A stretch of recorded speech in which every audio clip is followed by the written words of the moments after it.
어서오세요. 반갑습니다. 안녕하세요. 사업을 하고 있는 40대 싱글남입니다. 어쩌면 외롭다 지쳐 혼자인 것이 오히려 더 좋아진 노총각이라고 표현하는 것이 맞을 것 같습니다.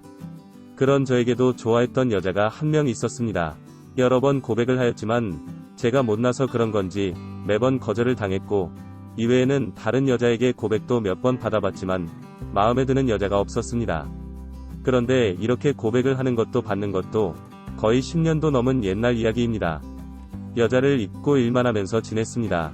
그날도 주말이었지만 특별한 약속도 할 일도 없어서 집에서 빈둥빈둥 시간만 죽이고 있었습니다.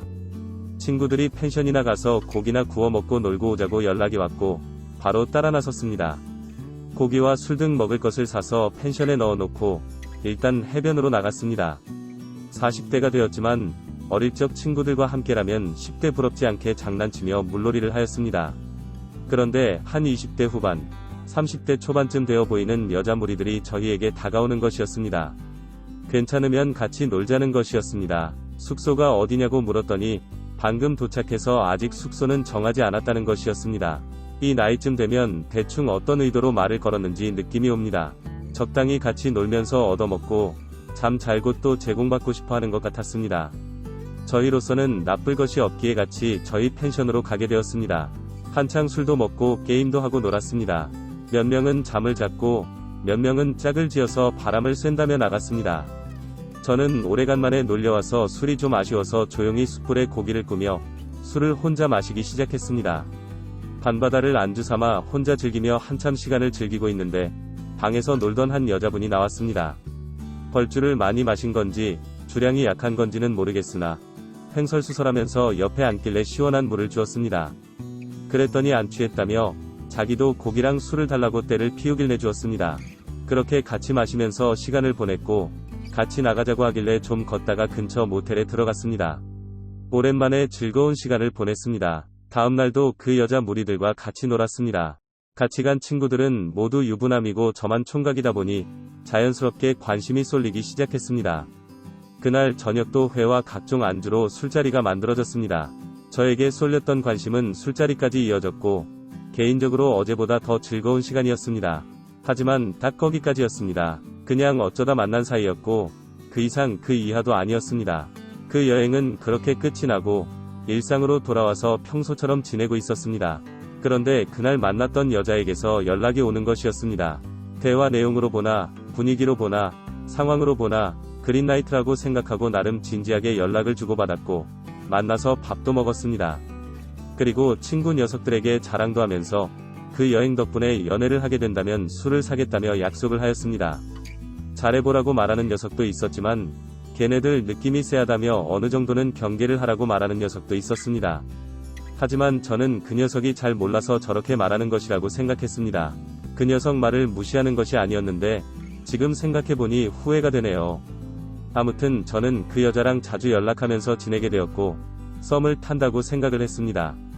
그리고 어느 정도 시간이 지난 다음에는 사귄다고도 생각했습니다. 그 후로는 데이트하려 만나려 오기 힘들다며 저희 집 근처로 이사 오려고 알아봤는데 너무 비싸서 못 오겠다고 투정과 애교를 부리길래 호구처럼 오피스텔을 구해주었고 막상 오고 나니 출퇴근하기 힘들다길래 작은 수입차도 뽑아주었습니다. 그랬더니 생활비가 많이 든다고 그러길래 어느 정도 용돈 겸 생활비 명목으로 돈도 주었습니다. 참 쓰면서 지금 생각해보니 너무 화가 나네요. 그러던 어느 날 야근을 하고 퇴근하는 길에 배도 고프고 그때 한창 바빠서 안 본 지도 좀 됐고 다음날이 토요일이기도 해서 얼굴도 볼 겸 같이 야식에 술도 한잔할 겸 오피스텔로 갔습니다. 물론 가기 전에 연락을 하였지만 전화도 안 받고 메시지도 답장이 없길래 그냥 간 것이었습니다. 밖에서 보니 불이 켜져 있길래 안 자는 것 같아서 이것저것 사서 문을 열고 들어갔더니 갑자기 불이 꺼지면서 후다닥 뛰어가는 소리가 나는 것이었습니다. 나왔다고 하면서 불렸더니 아무 말도 없는 것이었습니다. 그래서 제가 불을 켜는 순간 무언가에 머리를 맞고 기절을 하였고 한참 뒤에 깨어나 보니 저는 묶여 있었습니다. 그리고 모르는 남자가 소파에 앉아 있는 것이었습니다. 그러면서 저보고 누구냐며 소리를 치며 혹시 너가 귀찮게 하고 나이 많은 그 스토커냐고 다그치는 것이었습니다. 오히려 저는 여기 내 여자친구 집인데 너는 누구냐고 물었더니 그 남자도 여기가 자기 여자친구 집이라면서 저를 미친놈 취급하는 것이었습니다. 그러고 있는 사이에는 그 여자는 집에 들어왔고 상황을 보면서 어느 정도 눈치를 챈 듯 깊은 한숨을 쉬는 것이었습니다. 이런저런 큰 소리와 실랑이 끝에 이야기를 들어보니 결국 저는 스폰서였습니다. 가끔 만나서 놀아주면 경제적인 보상을 해주는 뭐 그런 존재였습니다. 그 남자친구라는 녀석을 저와 그 여자에게 욕설과 화를 내다가 저를 경찰에 신고한다고 하면서 협박과 금품을 요구하길래 그냥 경찰 부르라고 하였습니다. 결국 경찰을 오고 나서 저는 묶여있던 테이프를 풀 수 있었습니다. 저의 억울함을 호소하였고 결국 다 같이 인근 파출소를 가게 되었습니다. 경제적인 대가를 제공을 하는 조건으로 만남을 시작한 것이 절대 아니면 이런 대화가 오고 간 적도 없다고 하였습니다. 집과 차는 저 때문에 근처로 오게 되면서 제공해준 것이고 그러면서 기본 생활비가 증가돼서 힘들다고 하길래 생활비를 보태준 것이라고 하였습니다. 경찰들은 잘 안 믿는 눈치였지만 저는 결백하기에 당당했습니다. 결국 이 모든 사실을 알고 있는 친구들을 불렸고 와서 그간 있었던 모든 사실들을 친구들이 증명을 해준 후에야 모든 오해를 풀 수 있었습니다.